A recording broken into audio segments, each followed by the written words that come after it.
on, guys? Your host, George McKime, in the building. I'm here with my cohort in crime, man who has a face for radio, Steve the Animal Mitchell. What's going on, Straight Talk Wrestling fans? What's going on is it's looking really good. The moisturizer is working.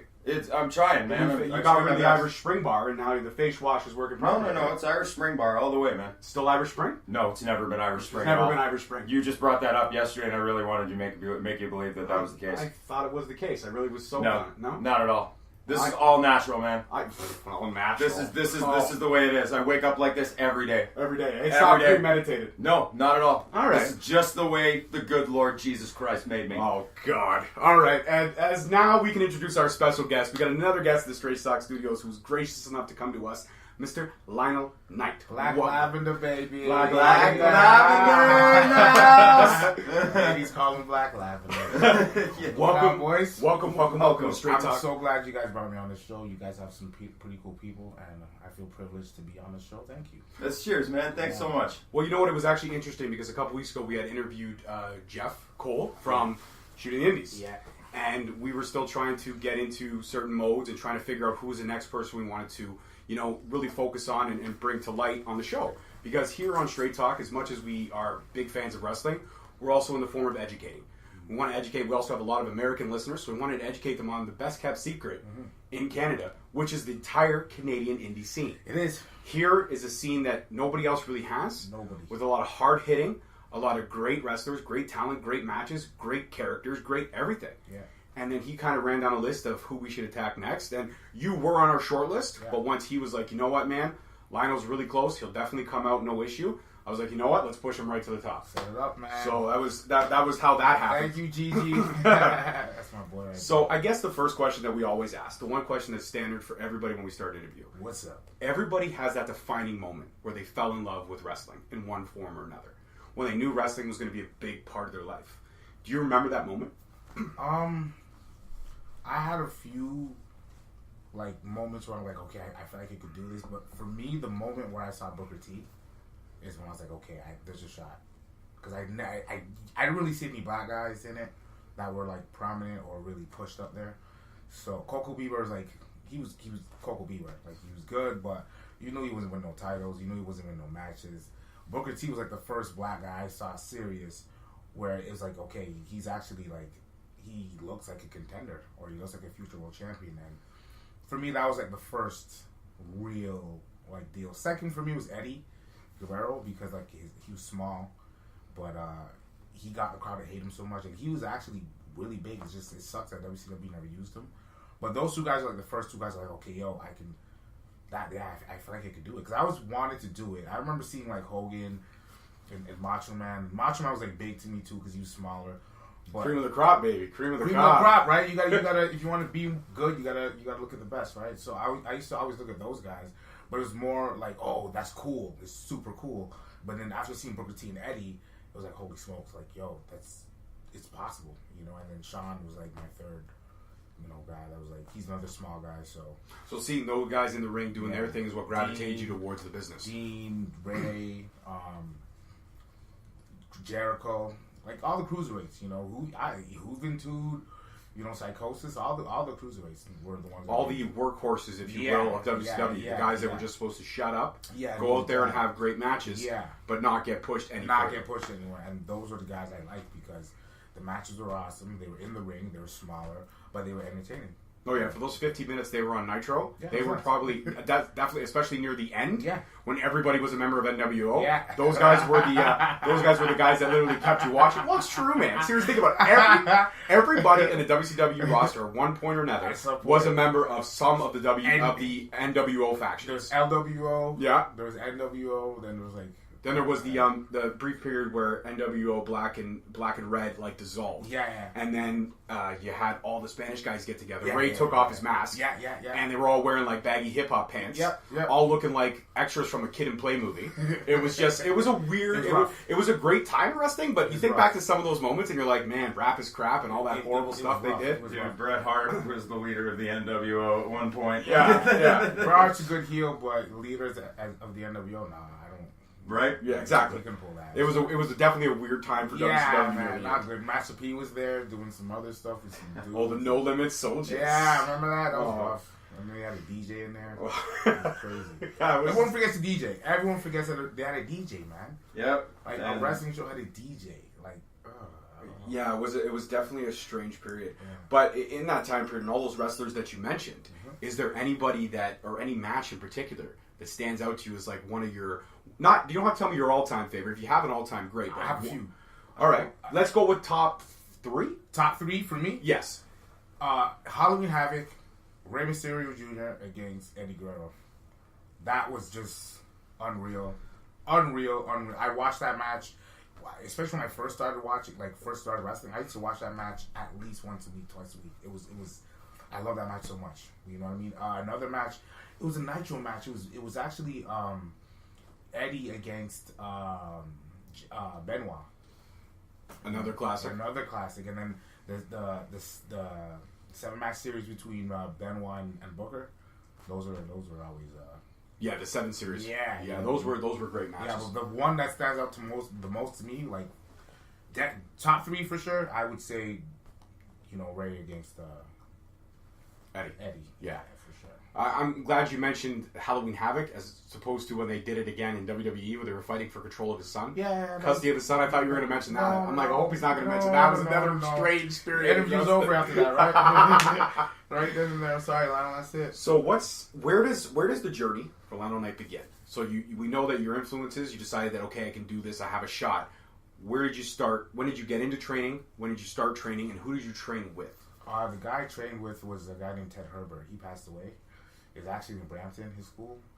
And it was weird because when I was getting ready to graduate high school, like my last year, a buddy of mine, Daniel Hampton, I'm putting you on blast real quick. He and I used to go to his house on lunch and wrestle and whatever. And he told me about a school. He showed me an article about a school that was not too far from where we lived. And we just want to see we didn't think, okay, we can fully do this yet. At least I wasn't. So but I want to touch a ring. I want to see a ring. I want to touch the padding, the post. I want the ropes, everything. So we go down to the school, and Ted was there, and he takes on our information. And I felt good that this guy was taking on. I felt like I was possibly being recruited for this thing, right? And he takes on our information. And then about a month later, his son, who was out in Europe on a tour, came back and he called me. He's like, "Hey, I heard so much about you. I want you to come down and talk to your guy. I really like to have you hear what I have to say." So I go down, and he says, "Hey, listen, man. Honestly, you got the right build. I feel like you got the right look. I'm willing to make a deal with you. I will give you the first month free, because back then it was $200 a month, and then you had to pay a $500 down payment." He's like, "You don't have to pay the $500. You don't have to pay the $200. And your first month is free. So you're basically getting away with $700 here. Just try it. If you don't like it at any point, you could quit in that first month." After 30 days, it's like a trial period with Netflix, right? Yeah. You're not feeling the content? No, pass it on, right? Yeah. So first half hour, I was hooked. It only took 30 minutes, eh? 30 minutes, man. And you still had an additional 29 days plus some hours to go. And I was hooked. I didn't say anything. I was like, I'm not sure. You didn't want to show you gotta fight a little bit, man. You gotta finagle, right? That's the key word of the day, guys. Finagle. I'm always a man that looks for a deal. If I can get $5 off something, I'll do it, baby. I'll do it. So did that. I was hooked, and then just 9 months later, I did a show for UWA, and that was it. And that was when was that roughly? That was what year was we talking about? When I was training, it was 2003. 2003. And I started wrestling in 2000. My first match was for Steve Brown. Mm-hmm. It was May 19th, 2004. We're talking 15 years? Yeah, man. 15 years in the business, grinding. Yeah, man. I love it. And then my first match for UWA was my birthday, June 12th. Well, that's a great birthday present for yourself, right? And it coming together like that, I felt okay. This kind of cool. That is my big matches, or one of my first big matches, is on my birthday. So I felt like I felt like it's just like a sign, kind of. So I just ran with it a little bit. Absolutely, you got to take those signs when they come out. Yeah, you know what I mean? But in terms of, every wrestler, they always, you talked about the right build and having the right look and everything like that. But obviously, you were green. You didn't know much about anything. You didn't know, you may have knew some of the basics, but not all of them. No. So in terms of going in and training, what was one of the first things that you wanted to learn right away and be good at? Like most guys are like, I want to learn chain wrestling. Mm-hmm. Most guys are like, I just want to learn how to take the bumps and be comfortable in the ring and be learning how to move my body when I'm supposed to. Mm-hmm. And a lot of other guys are like, nah, man, I want to get on a top rope and I want to do a 450. So what in your case was the one thing that you worked on right away to hone and to make sure that when you were in the ring with somebody else, you were like, this is my strongest point here? For me, it was a high flying because everyone in my school they were bigger than me. You know, Nick Watts went to my school. Steve went to my school. There's a few guys. Big Mike, he went to my school. Big James was at my school. There's another guy named Scott. Everyone's bigger than me. You know what I mean? Like the guys who were smaller than me were like, or the same size as me, were like the teenagers.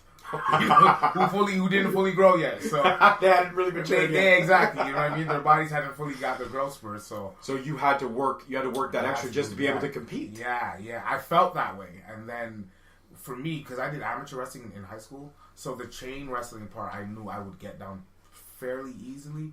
Because especially chain wrestling and amateur go hand in hand. They're hand in hand, and if you feel comfortable rolling around like that, you'll pick it up pretty quickly. So for me, I was like, I'm not saying I didn't worry about it, but I knew I would get that part of it pretty easily. So if I can focus on the high flying stuff and the bumping and taking bigger bumps for guys and learning the psychology part, then I would be okay. You know, and that's where. That's actually interesting that you mentioned psychology part, because we've interviewed a few wrestlers, and not a lot of them have mentioned the psychological aspect of everything. Man. Because when you're in the ring, we've had endless debates about this back and forth, because we are WWE guys. I'm not going to say we're just WWE guys, but we love the pro, but we also love the indie stuff. We're big fans of both. But Steve and I had an episode a while back we did called F the Revival, talking about the Revival. I'm a big Revival guy. I'm old school they're 80s wrestler. Tag team, man. Thank you. They're a great tag Thank team. you. Somebody else in the world agrees with me. No, they're a great tag team. You can't deny them that. Yeah, they know how to cut the ring in half. They're great. My friend, my cohort here, my best friend, Is he saying that they're bad? No, he's not saying that they're bad. What he is saying is very underutilized. Okay. But also, Steve is a big guy on promos. I like promos as much as the next guy, but I'm more about the culmination, especially in indie wrestling. You don't have time for the build. No. You can't go back and forth weeks in and weeks out. No. You really have to focus on the culmination. Yeah. And that's where a lot of psychological takes place. Because you can have all the smack talking back and forth. Maybe even have a match or two in the indies where you could set up a rivalry. But at that point, there's not a whole lot of talking. No. And nobody's going to, unless you, nowadays with social media, you probably could. I was about to say, you can get away with a little bit more. Like, being the elite, for instance, they know how to, they use social media to get their story. Literally just cut promos half the time. You know what I mean? But that's what you need to do. And now, 10 years ago, you can try that. No. You can never even try that. Storylines would be lost. Now it's so much easier to keep up to date with storylines and keep them moving because you have Instagram, you can just take your phone, throw a quick video out of a promo or whatever, you attacking somebody, throw it out on Instagram or Twitter or all of them, and there it is. You know what I mean? Or like what you and Leo Rush and certain individuals are doing, where you're taking the opportunities to literally create your character, and just making your character online, so that when people see you, you want to buy they're the going to shirt. see Black Lavender. Yeah, exactly. You know what I mean? So, and it's funny because I actually, it's weird. I feel like a caveman in a way because I feel like I don't use social media enough. Fair enough. I'm right there with you. You know what I mean? I feel he's all over social media. Myself, we need to be more like him. I'm not. If we do. We need to be more like you because honestly, that's a tool. I'm not gonna lose my dimples. No, don't. That's cute, man. Thank you. That's super cute. You. Girls love that stuff. That's right. That's why I have a beautiful redhead wife upstairs, who I love to death. We've been together. We've been together for 16 years. Married for 10. Yeah, 2 little girls upstairs. He's a bad man, didn't he? I like this guy. I locked it down right away. Early. We started dating at 18. I proposed to her at 21. Ooh. We got married at 24. No game. Nope. He was all in. From the very beginning. First time we saw this girl. Redheads. I don't know what it is about redheads, but I see a redhead. It's like, ooh. That's it for you. I know she's fine. She's gonna be a little crazy, and I'm all about it. You like that? I love it. You like it? I love it. What are we talking about? We just got sidetracked. Let's just do a whole episode on my wife. No, we were talking about social media and how you gotta be more out there, right? Yeah, you gotta do that. And it's funny because I've been watching other guys, and it's like, you know what? They inspired me to do things more. Because I know I'm creative. I already know. When I was a kid, I used to write stories about whatever. You know what I mean? So I know I'm creative enough to do certain things that's going to be somewhat entertaining. So I just gotta take the initiative to actually do it more. You know what I mean? But seeing other guys do it helps me out. Brendon, for instance. All Albright, I mean, the way he developed his character is awesome. Same thing with Pretty Ricky. Like the way they're doing things and constantly with the promos, and you can't help but want to like you appreciate that. You know what I mean? And you get inspired by that. So those boys, they put the battery in my back and charged me up a little bit. So I appreciate them for that. So that gave you a little bit of like, you know what? Of course. Now that fire was almost, not to say it ever went out, but that fire, the engine started turning a little bit faster. You know what again, I mean? right? So it's like you just gotta think of cool stuff to do and that makes your character. You gotta add layers to your character, right? So you gotta find ways to. With Black Lavender, I gotta find ways to add character, like layers to his character, and what can I do to make things him but funny? Because my whole thing is I want that character to be a guy who's you can take serious, but he's funny. You know what I mean? He gives you those moments where you can laugh and think back. Yeah, he can. He's definitely a guy that you can see winning a title. You know, he's always a threat or a contender, but he's someone who brings humor to the table. He makes you laugh. He makes you have a good time at the same time. Yeah, and you seem like you're really getting into, you're coming into effect. You really seem to be coming into effect like that when you got the match with Jody Threat, and you really got the opportunity to stand there in front of a girl and just straight up, now mind you, I'm sure that's not your first intergender match. No. But at the same time, though, it's like that's where that character I noticed. Yeah, that's where he's gonna blossom the most because Black Lavender's supposed to be the ladies call him Black Lavender. No one calls him Black Lavender. But yeah, you know what I mean. The ladies call him. He believes in his mind that the ladies he's call him Black Lavender. So please believe, and at some point there's going to be a lady that's going to be calling him Black Lavender. It's like the ladies' man. He always struck out on Saturday Night Live, but then he had a whole movie about a smiley ass guy too, right? You know what I mean? Guess what? He still had a movie. You know what I mean? He did. Yeah. So like, he had a movie and he had a public radio access show. So actually, let's touch on your character for a bit because there's a lot of great things about. There's a lot of layers. I want to use a line from Shrek. It's like an onion. There's plenty of layers to it. But tell me about the inception of Black Lavender. Where did the idea start from? So when I used to work at one of my old jobs, here's the thing with me. I hate seeing women do certain shit. Sorry for stuff. I hate. No, you can swear. You're good. Okay, I hate to see women lifting heavy boxes or straining. I hate that kind of stuff. I'm from a single parent household. I live with my mom, and I seen the struggle she went through to deal with me and my brother growing up. God bless Mama Knight. Oh my goodness, she deserves everything and then some. But because of that, I just feel I have this weird soft spot for women like that, so I'll constantly help them out and make a joke out of it, make it seem like I'm trying to, especially when it's like women who are like clearly they could be my mom. This is what I'm talking about. I used to like flirt with them in a joking way. You know what I mean? Let me get your boxes for you. You can thank me. You know what I mean? Little things like that. And then it was funny because my manager ends up calling. He's like, "Yo," because he found out I wrestled. He's like, "Lionel, you know what you should do? You should come out in a velvet speedo and call yourself Black Lavender." I'm like, that's just stupid. I'm never using that. That is so dumb. It's whatever. And then shout out to Lionel's old boss. Yeah. So after I left, I felt as if me as a whole I wasn't really doing anything. I wasn't really.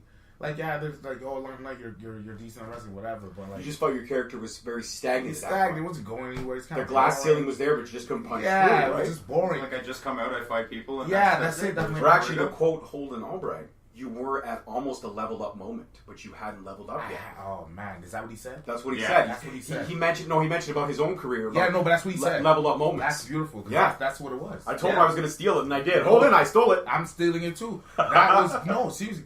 That's exactly what it was. I just felt like I wasn't able to break through to the next level. It's like, man, and then it's funny because people were still calling me that. Like my buddies, I told my buddies about it, and they were still calling me that. You know what I mean? I'm like, you know what? I'm gonna do that. Like, I'm gonna do something with it. Yeah, and I'm just like, what can I do to be different? I'm like, okay, well, I'm black, do rags, I wear them all the time.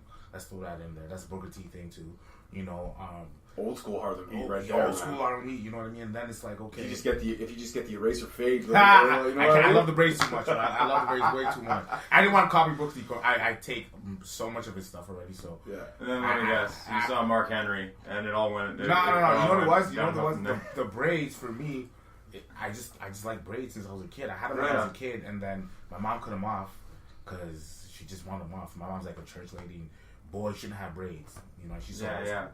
So when I was like old enough to actually like pay bills, I grew my hair back. But no, I just want to like. So I started thinking too, and it's funny because the shirt, Nug is the one who actually came up with the design for the shirt. He actually made the design within like 3-4 minutes, sent it to me. He's like, make the shirt. And that was it. And I got the shirt. I'm like, okay, what can I do to make it different? I didn't want to just wear it like a regular t-shirt. Okay, let's cut the sleeves off a little bit. Yeah. Throw some glasses on. Then I'm like trying to think of and then what I want to do too, I'm like, okay, what do I want Black Lavender to be? I want him to be this guy who thinks he's a ladies' man, but he's not. Kind of like a Pepe Le Pew. You know what I mean? Kind of like a Miss Me in a Hollywood. That's a great analogy, man. You know what I mean? Nobody throws out old school Looney Tunes. No, man. But Pepe Le Pew was a gangster. He was gangster. Here's the thing. You know what's bad is the fact that if he gets played on TV now, it's like the Me Too movement's gonna like really come out of that because he's for sure. Yeah, Even like Elmer Fudd trying to kill Bugs Bunny. Like that's you know, kids can watch YouTube with the Momo stuff going on right now. I heard about that. But you can't put Elmer Fudd trying to shoot Bugs Bunny. No, you can't do that, man. All kinds of problems. All kind of problems, right?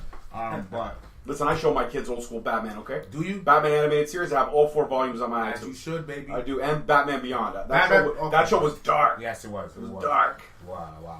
How old are your kids? I got a 9-year-old daughter and a 3-year-old. Nice. My 3-year-old is obsessed with Batman in any form or fashion. Really? So I'm just waiting until she's about 5 and my wife's not here, and I'm going to show her the Dark Knight. I'm going to show her a little Heath Ledger. Yeah, I like it. You want to see this pencil disappear? I like it. But yeah, that's where it came from. I just want to be. And the thing is, I want to have fun because I feel like I wasn't really having too much fun. I wanted to. You almost felt like wrestling at that point was work. Yeah, and that's when it started becoming a passion, right? Not even work because I'm having fun, but it's not. I felt restricted. I can't say what I want to say. I can't be funny. I like being funny. I like making people laugh. I like. Yeah. You know what I mean? That's this. I like. If I'm in a room, I want people in that room to have as much fun as possible before I leave. And after I leave, you can crack jokes. If you're still laughing after I leave, that's what I like. So I wanted that character to be like that. You know, more entertaining and more fun. And then you could add stuff to him. He can be a guy who can't take rejection, for instance. Then he snaps on somebody, or he can be the guy you end up feeling sorry for because he gets rejected too many times. There's so many things you can do with the guy. It's almost like that one point you're just like, I just want one of these women to give him a shot. Yeah. And somebody just give him a hug. And realistically, that doesn't have to happen for a few years. That could happen that could go whenever. That could be your almost breaking point. Yeah, it could be a breaking point. I just had enough. I've done everything. Yeah, exactly. You know what I mean? It feels like that. I got a lot left in the tank. You know what I mean? Like you build a character that eventually somewhere down the line you could make this thing last forever, and then eventually finally there's the chick that turns heel on the dude, and then eventually goes to Black Lavender. Exactly. You know what I mean? Yeah. And it could be anybody. And I already have an idea of who I want to use. I'm just not going to say anything right now. Of course, we want to keep it a surprise. Totally. But whenever you're good, I mean, this interview is far from over, but it's been fantastic. Whenever you're good, anytime the door is always open. Oh, yeah, for you sure. You are a member of the Straight Talk family, okay? I appreciate you guys, man. I appreciate you. All right, so I just want to touch on a couple things. You have so many titles and accolades, I'm not going to get into everything. Wow. But anybody who's out there can check out Lionel's profile on cagematch.net. It's all there. But I want to talk about one that's really cool for me. Because I'm a big basketball fan. We talked about this before the show. Yes, but the current title you're holding is the Northland Wrestling King of the North Champion. King of the North Championship. And as we know, because we have the Raptors up in here, it's North over everything. North over everything. And talk to him. And first off, how did you win that title? And you've obviously held it for quite a bit of time now. Yeah. Obviously, it's a great championship to hold. You're probably very proud of it. But who did you win it from? And when did that happen? I won it last year in February. So congratulations, a full year. Full year, man. You're in a little bit, man. You're in a little bit. Some odd days as champion. Didn't want to brag too much, but it's pretty awesome. I'm Dude. doing my thing. It was a match against Jake O'Reilly and the King of the North, Carter Mason. And he was actually the champion at the time. And he and I were best friends. And I wanted the title so bad I turned on him, kicked him in the balls twice, and pinned him 1, 2, 3. Doesn't that suck, man? Kicking the balls twice, not once, twice. Talk about AJ Styles, who literally got hit in the balls for 3 months straight. Oh, man, that's brutal. His balls are mush for sure. For sure. It's all right. He got the big kick in the end. So do you still consider yourself, being in the business now, being an indie wrestler for the grind that you've been on for 15 years, do you still find the time to tune in and enjoy it still as a fan? Yeah. And what would you say, with everything that's out there now, you've got WWE, but you've also got their undercard brands, which are absolutely fantastic, NXT and NXT UK. Yeah. Just absolutely amazing, very strong, style-oriented wrestling. great characters, great charisma, a guy that you would probably connect with because the character's semi-similar. I know you're talking about. Velveteen Dream. You know, I mean, there's a guy right there, again, much with it, probably gave him a character, you're going to be, okay, your name's Velveteen Dream. Yeah. Well, what do I do with this? Yeah. And the first time he came out, I'm thinking, okay, it looks like he's a little bit of a cross between Prince and like a Rick James, but I got to see where it's going from there. But the psychological aspect, the match he had with Aleister Black, just getting him to say my name, match of the damn year that year, tore the house down. For sure. And I'm a Johnny Gargano guy, but him beating Gargano, because I know Gargano's going up to the main roster, I was completely okay with that. Yeah. And now he's tangling, now he's got possible feuds coming up with, who's the other guy that's trying to get in on the action for his title right now? They just had a little cross promo. I can't remember the name right now, it's slipping away from me. Oh, I actually haven't caught up with NXT over the last couple of weeks. But yeah, the guy came out and he was... Did it happen this week? It happened, just past week. I saw it on WWE.com. Okay. But, I mean, again, like... Oh, Matt Riddle. Thank you, Riddle. That's who it is. Riddle's dope. Bro. The bro. Over the whole effing bro world. Actually, they have the special on him on the network, the Matt Riddle Chronicles. It's actually really good. Yeah, I feel for him and his wife, though, because they talk about the story of literally he was almost evicted. Yeah. And he really, if he didn't get signed to NXT, they were going to be out on their asses. Yeah. And thankfully, he got the contract right before, like a month before the eviction. Awesome. It's crazy how things fall into place, work right? out, yeah. Fate's a crazy, wonderful spectrum. But in terms of like all these great undercard stuff that's happening, now you got AEW kind of percolating. We're going to see what they're going to do come May. I mean, you've also got, and you got the great indie cards, but you've also got New Japan Pro, Ring of Honor, Impact, so much stuff. So in terms of being a fan, where is Lionel Knight when he does watch wrestling, when he takes time? Where do you rest your hat? Who do you focus on? I gotta watch NXT, that's for sure. NXT UK. 205 Live, I watch it as well. At the New Japan. You can't get enough New Japan. I love that stuff. Man. Alpha versus Omega 1. Shut up, take my money, man. Goodness, man. What a barn burner. Like, it's crazy. Even the cup, the cup tournament they got going on, it's nuts, man. Like, you can sit down and be entertained the entire show.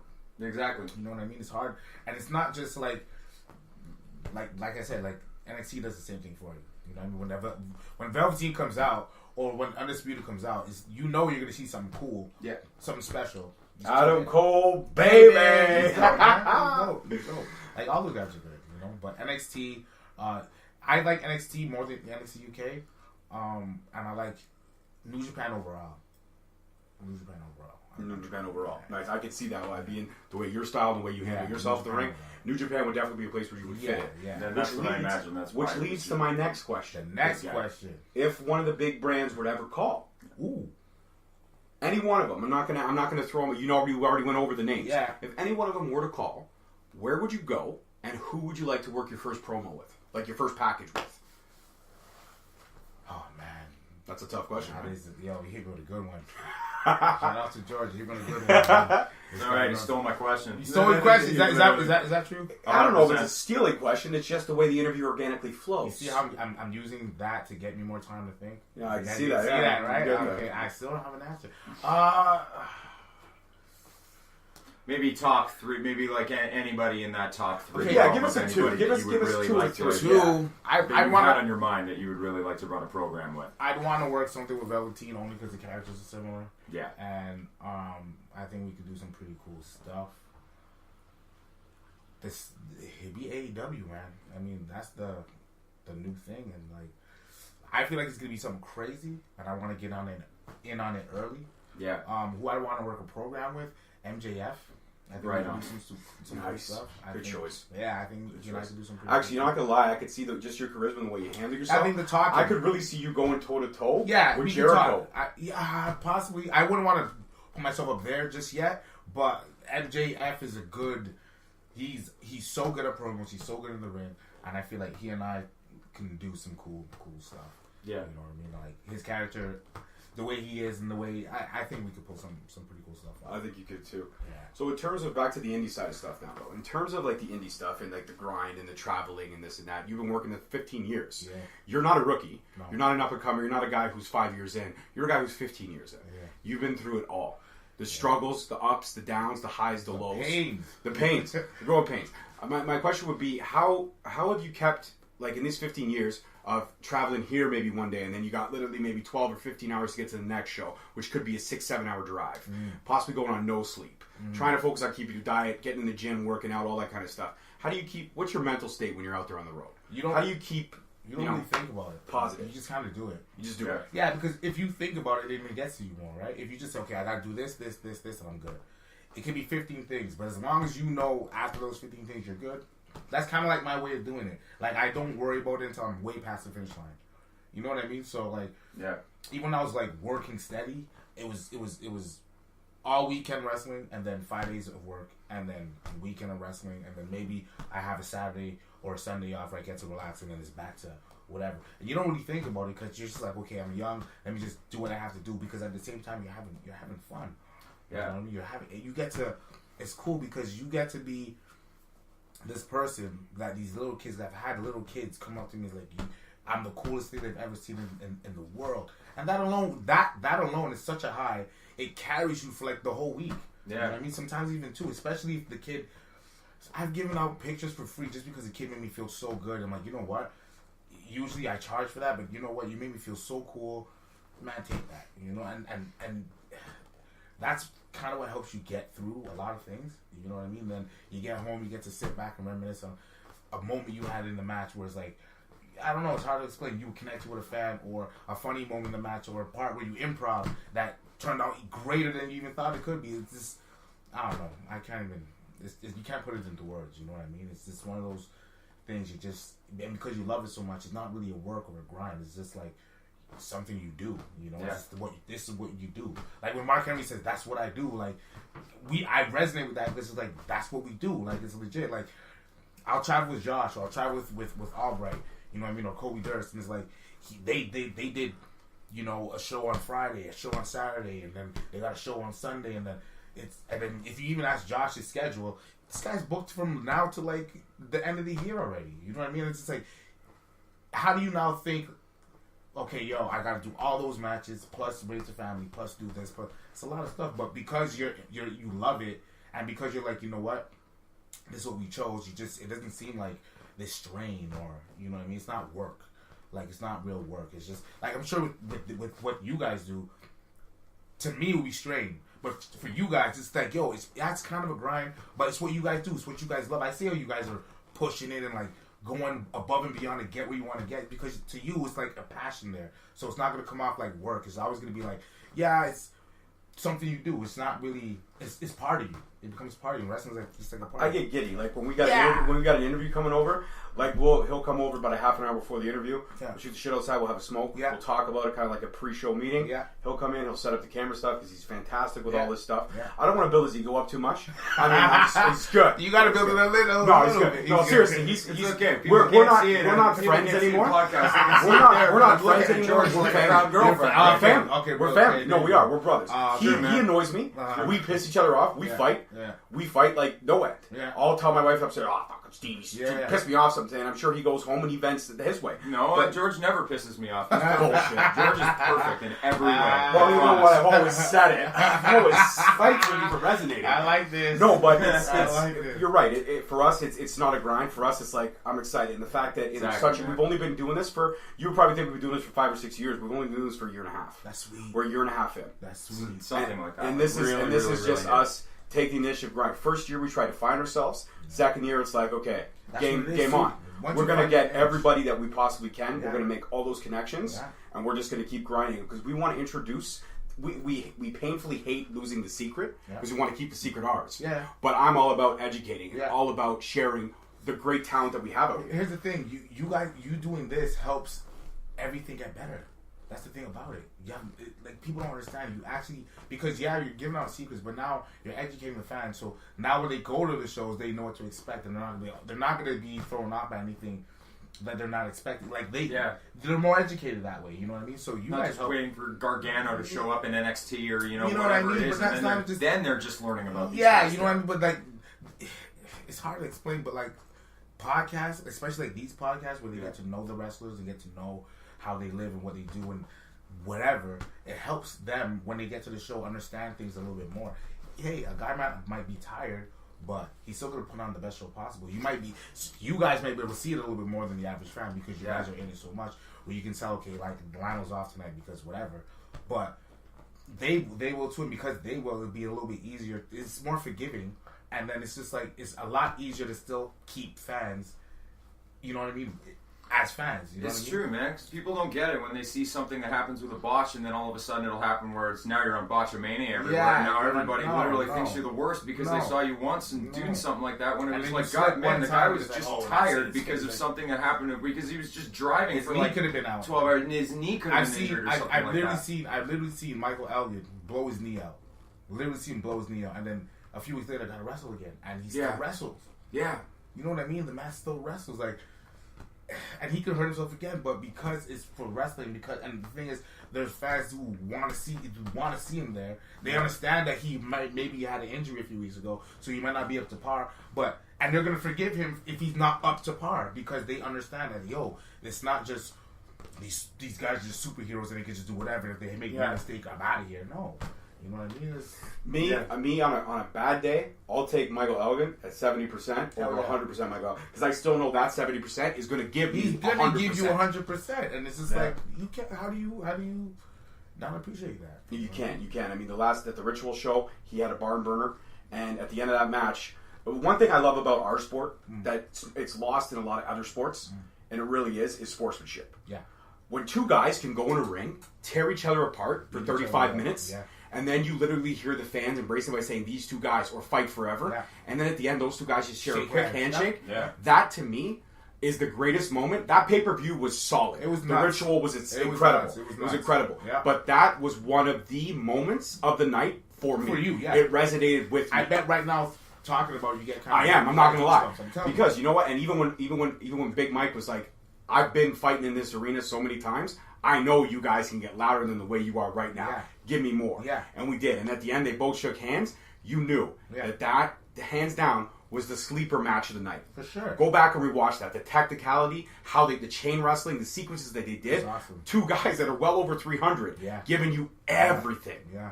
Everything. Yeah. Like, I was sitting 2 rows from the front, and I could see the pain. Yeah. Because when they're hitting the ring, they're hitting it hard. Hitting it hard, man. Hitting it hard. So, just to go back to another question we talked about, because we were mentioning a couple of things about the grind and this and that, and you mentioned in there about time, you may have a Saturday off or a Sunday off. Family. Mm-hmm. Obviously, you're big with your mom. Oh, yeah. Does mom support you? See, this is a touchy one right here, guys. So, here's what happens, man. My mom loves me so dearly. She doesn't want to see anything happen to her son. She'd rather not watch it. Okay. She'd rather not watch it. And that's totally understandable. I get it, but has she ever? She must have seen. I've seen it. I've shown her like videos, matches, or whatever. Obviously not like matches where things get out of control. You probably show her the safe matches. Safe right? matches. I remember showing her when I first started training. I had a tape of a guy beeling me, and he was beeling because James was like 6'6". So when he beels you, you're going like 7 something feet in the air. Yeah. He's throwing you. Yeah. And I was like $140 back then, so yeah, not easy to throw. No chance for a not inside out bump. Yeah, you're guaranteed. I'm going high. So I show my mom, and my mom's laughing. She laughed. I was expecting to get like you stop this right now. You're gonna kill yourself. I was hoping to get that. She's like, oh my god, I'm not gonna bury my son. No, I was expecting that. She started laughing. I mean, belly laughing. like worse than what you're doing. Like she couldn't like breathe. The Rock taking a stunner or something. Yeah, she couldn't breathe. She's like, give me a second, let me finish it. Like, oh my god, she couldn't get, like the first 10 seconds. She couldn't get past the first 10 seconds for like a good hour and a half. Like it was bad. Yeah. And then when she finally watched the whole thing, she's like, yo, okay, listen, I'm not gonna watch you wrestle, obviously, but that was funny. And I was like, nah, she supports me, like she wants me to do well, but she can't watch it. Can't watch it. My brother's been to shows. My cousin's been to shows. Right on. But I try not to bring them all the time because when you carpool, you need all the space you can get. Of course, of course, absolutely. But, family supports me. Like I got a call from my cousin a few days ago. He's like, "Yo, man," because he coaches out in Sault Ste. Marie. He's a basketball coach out there. He coaches for the college team. So, and he's like, "Yo, I inspired him to continue because he played basketball and then he got the coaching job." And he told me if it wasn't for me inspiring him by bringing, because I used to bring him to my training classes when I first started wrestling, and he said if it wasn't for me doing that and inspiring him, he wouldn't be doing what he's doing today. Sorry. That's okay. So you know what I mean? Like, they support me. They support me in many ways. So. And that's awesome. Yeah. That's really cool, especially when you can hear that resonate from the family. Like, you know, you showing you going out for your passion. Yeah, help me fulfill mine. Yeah, you know. I couldn't be a coach personally, even in a Pee Wee league, because I'm much like Nick Nurse.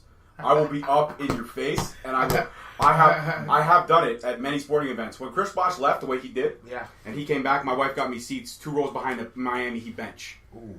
I heckled him every night to the point where by the third quarter, I had 3 security guards around me. Really? And they were waiting for me to say something stupid. Okay. But I was just heckling the way most fans. Oh, so you joined LeBron. So you get rid of the dreadlocks. Hey, now you shave your head? You try to be tough? No, I know who you are. Hey, I know who you are. Do you know why he left, though? I know that he wanted to win a championship, and you get a chance to play with Dwayne Wade and LeBron James. Why aren't you going to jump ship? Plus, right? he also said he didn't like the fact that every time you left and had to come back, you had to deal with Canadian customs. And sometimes you'd be in there for 3-4 hours, and he's like, he couldn't take it. And then there's a guy named John Salmons. He was playing, I don't remember, he's a free agent. And we got him in the Rudy Gay deal. Yeah. Mm-hmm. We tried to sign him before that. Mm-hmm. And he wouldn't go for it. He went to Chicago for less money. And that's what made Bosh say, okay, I gotta get out of here. I gotta get out of here. And you know what? Time heals all wounds. Now when he comes back, I'll sit there and I'll clap. But at the time, I was in a Ranger Outfitter fan. I don't blame you. I'm like, bro, we were on the cusp of something great. You just had to go boogie. I don't blame you, because diehard Raptor fans should be doing that to him. 100%. We did it to Vince, and Vince is he's hands down. Vince put us on the map. Exactly, and we did it to Vince, so anybody else can get it. Yeah, but now even time heals all wounds. I see Vince Carter come back. We love him. We love him. He's our guy, but we had to give it to him. We had to. Yeah, you have to grind somebody's You got to grind him. So that actually leads to my next question. Sweet baby. Nice little segue, right? I like it. Fans. Sometimes you have fans that understand and appreciate the business like us, and sometimes you have fans who just mark out on a regular occasion. Yeah. Fans who never break kayfabe. Yeah. If you're a face, they'll love you. If you're a heel, they'll hate you. Have you ever had an altercation or an incident where things got a little bit too out of control? Yeah. Where they just started being ridiculous? A few fans tried to fight me. Like after the show? Like they were like, "Oh, I'm gonna wait for you outside, like in the parking lot." We're gonna fight.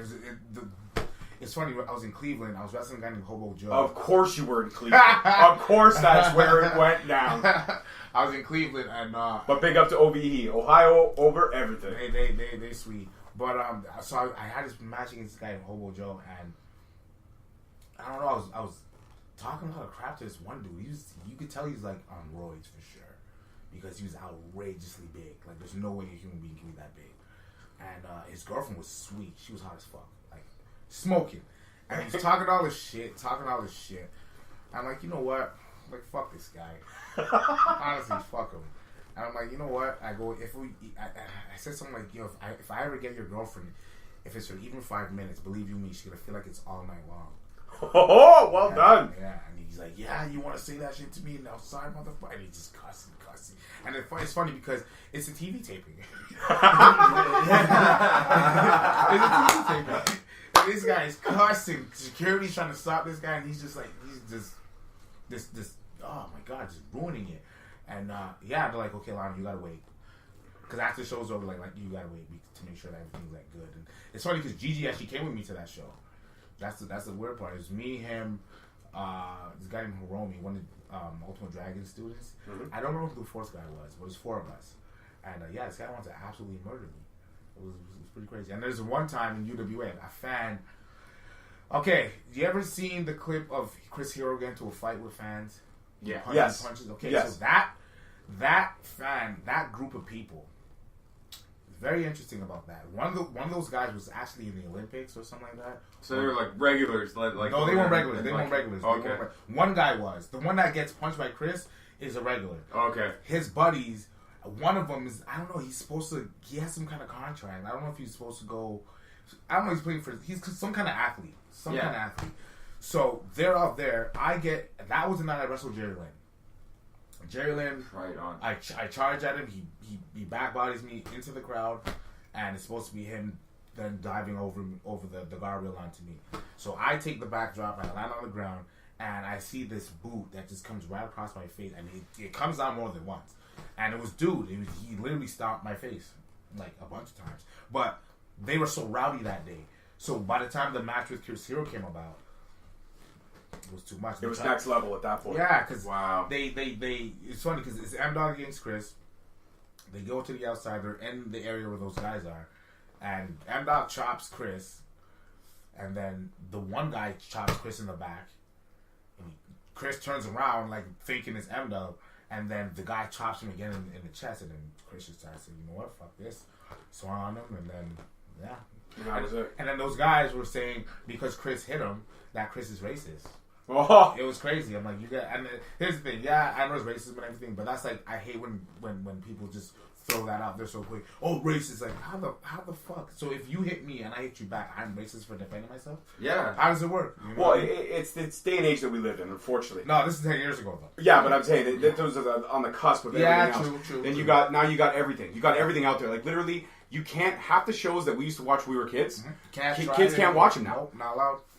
Parents will be all over it. Not allowed. That's why WWE went from the Attitude Era, aggression era, right to PG. Have to switch it because there's no room for error. People complain about the Super Bowl halftime show if it's too over the top or if it's too safe. It's dumb. It's horrible. Janet Jackson's boob shows up. Like who cares? Maybe one person who hasn't seen a titty in their life. Seriously. Maybe one. Seriously. Everybody, you've seen Even side as boob babies, when you've you all were seen like it. 8 Even years as old. babies. You started seeing side boob at 8 years old. Like seriously. Listen, one of the first things you see in your life is titty. Right? Because you see your mama's titty. Right? So one of the first things you see in your life is titty. Leave Janet alone. Leave Janet alone, man. Leave her alone. Come on, man. Come on, man. Titties matter. T to the I to the double T S to the E to the I. That's titties. Hey, come baby. So I'm glad that you clarified a lot of that I'm a because titty, like, man. Black Lavender's a titty, man. I'm glad you clarified titties. I Number like one. booty, but I'm a titty, man. That's a soundbite for sure right there. I'm I'm a also- titty man. You listen to Straight Talk Wrestling. I like it. I like it. This is Yeah, man. I'm glad you clarified the Chris Hero thing because seriously, the way it looked to me whenever I watched the footage back and I saw all the comments and I saw everything that went down that night, and it really did. It looked like it was just really bad hecklers that were just like totally going off. Shit. But isn't it funny how the end does that? deserved Yeah. everything that They got. deserved everything. Here's the thing: they fought Josh Prohibition, then they stopped my face, and then they swung on Chris, and then Chris swung by. It's funny because it's funny. So the next show after that, Chris is on the next show, and we all were like, "Yo, if any fan, we're so pissed. We're like, if any fan, we don't give a fuck who it is, we're all diving on him." Yeah. And sure enough, those same fans came back. Yeah. And Chris comes out, and it was so weird. It was almost like the match didn't even. I don't even remember who Chris was wrestling. Like the match didn't even the matter. match that Chris had didn't even matter because it's like, okay, Chris comes out, and as soon as he's kind of like making his way around that He corner. fucking sees them. These guys stand up, and it's like the crowd's like, "Holy shit, this is it!" Everyone's like, "Yo, punch the rule! It's gonna be crazy!" It was nuts, and then Chris kind of like blows a kiss to the guy. And he's like, "Hey, fuck you! I'm gonna kick your." He was snapping, just snapping. But here's the thing: we were all on stage. We were all on stage. Won't lie, I was rolling up weed, but I was getting ready to throw this shit away just in case shit was gonna go crazy. Yeah. And no, everything went And everything was cool. Yeah, I don't remember. Like I said, I don't remember who Chris was wrestling because it didn't matter. We're like, he could have been wrestling himself. Yeah. If that guy, if any one of those guys jump in that ring, we're gonna. But see, you probably had some fans in that building that night who were probably like, "Man, this is work. Maybe these four guys are going to be a faction." They probably did. You probably had some fans did. who were super marking out, not knowing how real the heat No, was. they had no idea. And then you go to the comments. I probably would have been one of them. No, You go to comments and you see all the crap that people write, and it's like, this 2-minute clip does not clarify the whole situation. No. You can't watch this 2-minute, 3-minute clip and expect to understand everything that happened. Those guys were nuts that day. Those guys were like absolutely uncontrollable. And that's the fans that disrespect our sport. Yeah, Who don't understand the trials and tribulations you guys go through. When you're putting on a show, every time you guys step in the ring, your life is on the line. Yeah, it is. Fact. You've got to be right across the ring from a safe dance partner who's going to get you through the match, who's going to kill it with you, but you're going to be safe, so you can get home that night. Yeah. And they don't understand that. That's because there's one word for those fans: flat out ignorance. That's their bitches. They're pieces of shit. To me, it's funny because I hate when fans try to. A guy at the last Destiny show tried to do that, where he tries to they basically try to be the center of attention. You don't ever in your life, if you respect wrestling, try to take attention away from the guys in the ring. You don't try to say things too funny that gets a crowd. You know what I mean? Like, it distracts the crowd from the match when these guys are busting their ass in there. Yeah. You know what I mean? If you want to be entertaining at a wrestling show, get in the ring and do that shit. But don't try to sit comfortably because you paid whatever, and now you want to just say funny what you think is funny. To be honest, most of the time you should get punched in the mouth for that. Well, I was telling Holden in the interview we did with him, I was telling him about when I was at the Ritual. I was sitting behind or in front of these two guys. Yeah. And every 5 seconds, no matter who it was in the ring, they would say his name and then attach the word Styles to the end of it. Mm-hmm. So it was like, Josh Alexander Styles. Yeah. Or Blackcraft Styles. Yeah. George Iceman Styles. Yeah. And at one point, I just turned around and just raised my arms. I'm like, listen, guys, I get it. It was maybe funny for the first half an hour. Yeah. But now we're 2 hours in, I don't want to hear you anymore. I came here to watch this. Yeah. This is what I'm about. But here's the thing too: those guys don't have girlfriends, right? Right? More than likely, they don't have girlfriends. They're definitely not getting laid. I'll tell you this right now: when you want that much attention, you probably don't have a girlfriend. Seriously, there's no way. There's no possible way. No, man, but I'm glad you brought that up too, because So, like that's a real problem. That honestly, like for me, and this is a person that's like actually in the building, and I'm trying to watch like what you're doing, or I'm trying to watch what is actually captivating to me of a performance that's going on. Because like whatever, a lot of people they like to call it wrestling. To me, I'm like, no, it's really for me, it's performance, and I really like to watch the performance as a whole and pay attention to it of what's going on. And it's like when I have somebody belligerent next to me that's just like. That's just trying to be funny and no one's laughing at it. It's just like comes to a point, and then it comes back on me because I'm ignorant for yelling at the guy that's doing it. When it's just like it always comes down on like the with him and his friends and everything like that. That it just turns out to be this thing where now it's a back and forth waged war between the two of us that I didn't even mean to start in the first place for no reason. When it's just like guys, we're just trying to watch the performance here. But I will say, out of all the events and venues that we have been to, the loudest crowd, the crowd that is always into it, is the Destiny crowd. Yeah, for the most part, they are fantastic. Insane. There are some bad apples, but the good thing about that crowd is that they don't let the bad apples spoil. No, that's the thing. That's what I like. And the thing is too, George is he does such a good job of putting a good show together, and he's got everything covered. So if a guy even tries that right away, you have somebody to talk to him. If he continues, get him out. Yeah, you know what I mean, very quietly. Yeah, George has blessed us with the ability to become very graciously part of the Destiny family, and we appreciate everything that he's done. Yeah, he's awesome. We appreciate. That's why we always big up Destiny as often as we can. Yeah, always, man, always. They put out great shows. They bring in great guys. Yeah, they give us great matches. I didn't think I'd ever see Strickland and Elgin, you know what I mean, live right down the street from my house, but seriously, you know what I mean. George brought me that. What a match! What a match! I didn't think I'd see Pete Dunne against. I'll say this right now. I've told a few people. I'll say it now. I don't care if he hears it. I don't care if it looks like I'm sucking dick because I'm not. Josh has been my favorite wrestler since 2012, I believe. So seeing one of my favorite wrestlers wrestle a guy like Pete Dunne live down the street from my house because of George. Shut up and take my money. Oh my God, go ahead. Yeah. So here's my first paycheck. And my last. Now I'm going to give you my next paycheck too. Just reserve this seat for me. I will pay rent on a monthly basis. Set me up. I'll pay the light bill out there, man. Like, set me up. So in terms of your career and all the great, because you fought a lot of greats. You have. Yeah. You have, and you've had some great matches. And we're going to touch on the intergender in a bit. We're definitely going to go over an hour for this one, but it's entertaining as crap. Definitely going to touch on the intergender, but that's for sure. The one thing I want to ask, before we get into the intergender, is there anybody on the indie scene right now that you have not wrestled that you would love to run a program with? I haven't wrestled. I want to run a program. I haven't wrestled Josh one-on-one, like much. Like I've wrestled him one time, and I felt like I want to do more with him. Iron Man match, Toss? I'd give you 60 minutes. I do Iron Man with Josh. That would be a killer. That would be a killer match. I would want to wrestle him. I would want to wrestle Mark Wheeler. He's another one. He's a young gunner. Anton is another young gunner.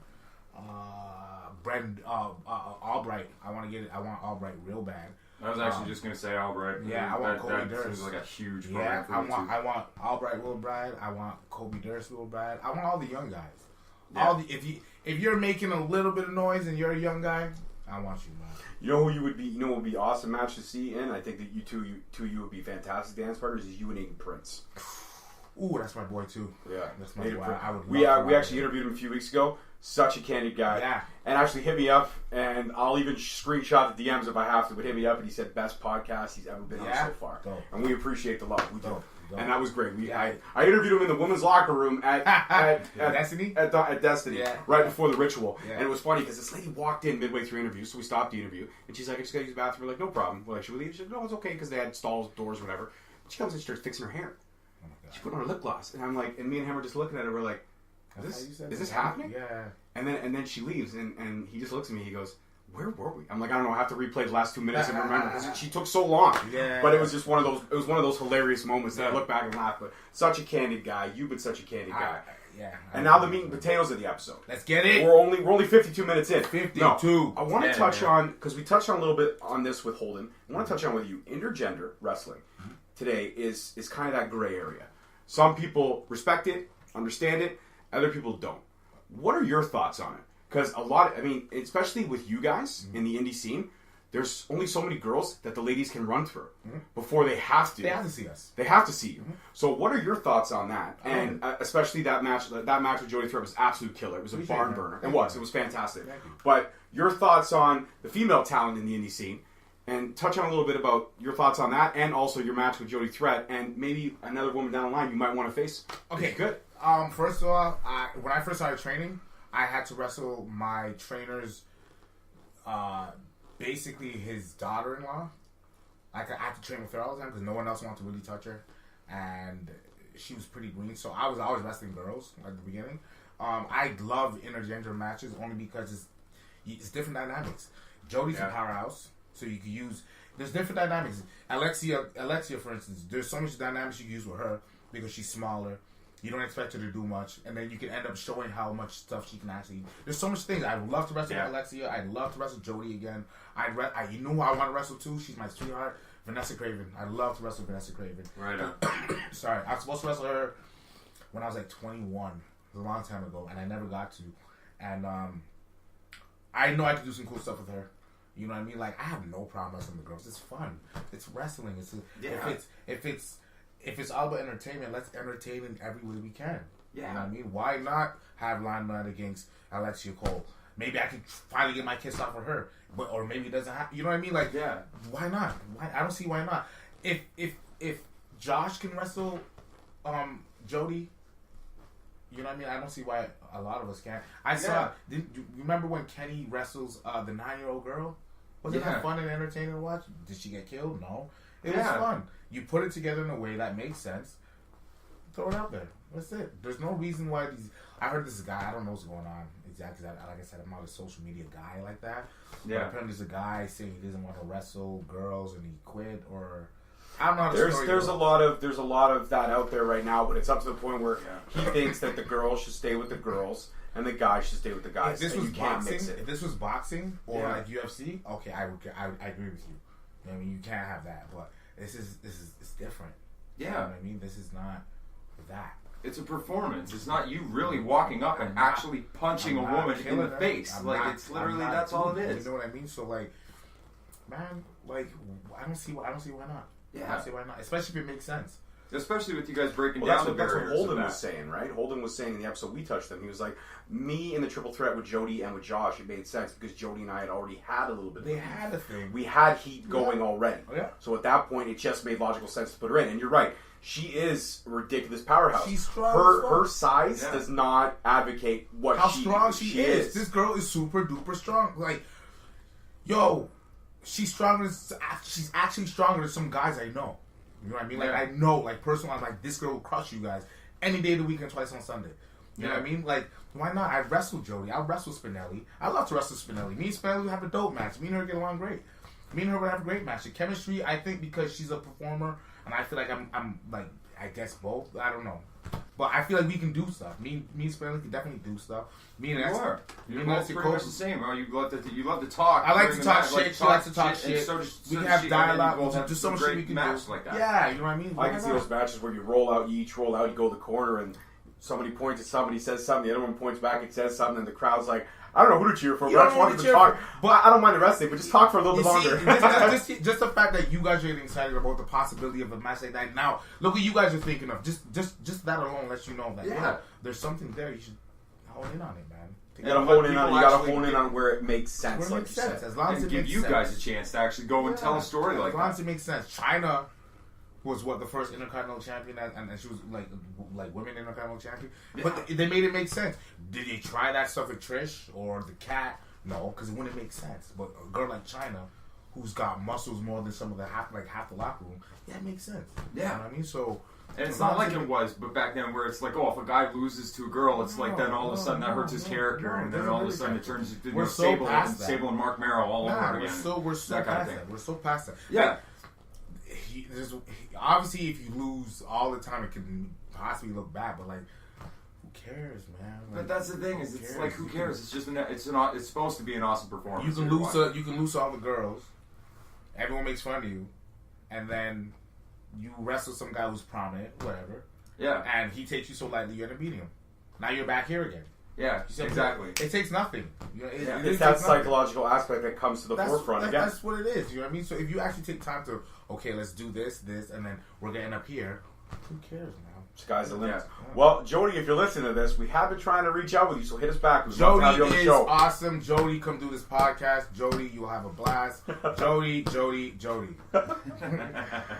All right, so I guess one question we always run at the tail end of every interview. We like to play a little game that's the animal and I call word association. Word association. We will throw out to the word. To the word. That's actually better. Yeah. Right on. It's kind of like that. See, you like him a little bit more now. A little bit. It's like that episode of Full House where it's like teen time. no, yak with youth. It's yak with youth. It's like we have a friend to best friend meter, and it's like the best friend meter starts slowly drifting, and then all of a sudden the best friend meter back up again. They're best friends now. They hate each other. So the way word association works very easy. We're gonna throw out wrestlers. Yes. Past, present, future, indie, pro, all that stuff. We're going to throw it all out there. And you're just going to think of the first word pops into your head. Let's see if we can do this. All right, here we go. Ready? We'll try one off the bat. We'll try one, then we're going to get into it. You ready? Okay. First one I'm going to do, get her out of the way, Jody Threat. Awesome. Okay, so now you understand how the game works. Are you ready? I got you. Okay, here we go. Seth Rollins. Wonderful guy. Wrestled him once. Wonderful. Nice. Ricochet. Amazing. One of a kind for sure. Casey Spinelli. A sweetheart, man. That's an entertaining chick right there. Man. She's a sweetheart. Jeffrey Cole from Shooting Jeffrey Cole. That's family. That's family. There. That's my nephew right there. All right. Brock Lesnar. Fucking the beast, man. Like genetic freak. There's so much things you could. He's too much, man. My original bromance. To tread lightly with this one. Triple H. Triple H. Triple H. That's a good one, actually. Triple H. What do I think of when I see Triple H? Honestly, he's a leader. That's what it is with him. You mentioned him earlier in the episode. Coco Beware.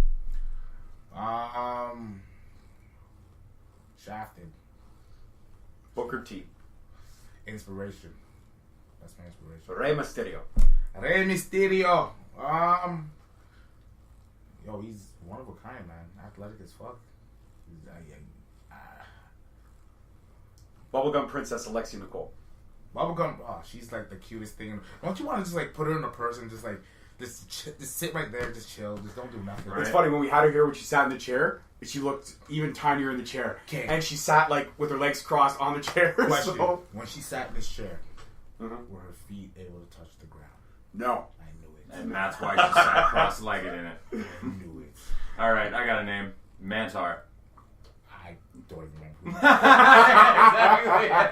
I don't even remember. And that's word association. That is it, baby. That's word association. That's crazy. Lionel Knight, it's been an absolute pleasure. Yo, you guys are awesome. Like I said, the door is now officially open. Awesome, you are part of the Straight Talk fam. Anytime you want to come back and do it again, we would love to have you. I'm going to. Plus, I want to crash other people's interviews. Absolutely. I'm crashing people. Absolutely. Who's your next guy? Well, we're crash our interview every day. We're making a segment of we're trying to get some big names. You know, we've thrown out feelers to Anthony Corelli, a.k.a. Santino Marella.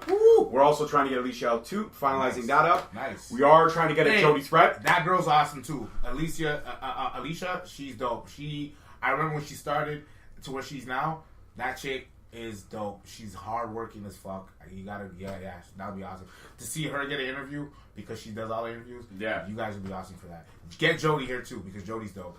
We're just waiting for her to get back to us. We're going to keep harassing her. Hey, if you can, I'll just give you ideas. Okay. We'll talk about that after the show. We don't want to give away our secrets. No. Strictly business. Absolutely. Black Lavender secrets can't get revealed until after the podcast. Man. Can't get revealed, man. Right? That's it. Can't reveal the Black Lavender. All right, guys. As always, I am your host, Jordan McKay. Thank you so much for listening. You know my cohort, Steve the Animal Mitchell. And our special guest, Black Lavender Lionel Night. Don't get mad. Just get used to it now. and don't forget to shout out all your social medias. I'm on Instagram, Lionel Night Baby. I'm on Twitter, Lionel Night Baby. There's other stuff I can't. There's other stuff. We'll find once you link into one, you link into the rest. Yeah, exactly. There you go. All right, guys. Don't forget to tune in next week for another great episode. And until then, stay safe, stay passionate, and love wrestling. Peace out, guys. Thank you all so much for tuning in. Catch us every Wednesday at 7:30 on Spreaker, Stitcher, Spotify, iHeartRadio, iTunes, and Google Play Music. Also, be sure to follow us on our social media platforms, Facebook and Instagram at Straight Talk Wrestling, and Twitter at _Straight Talk.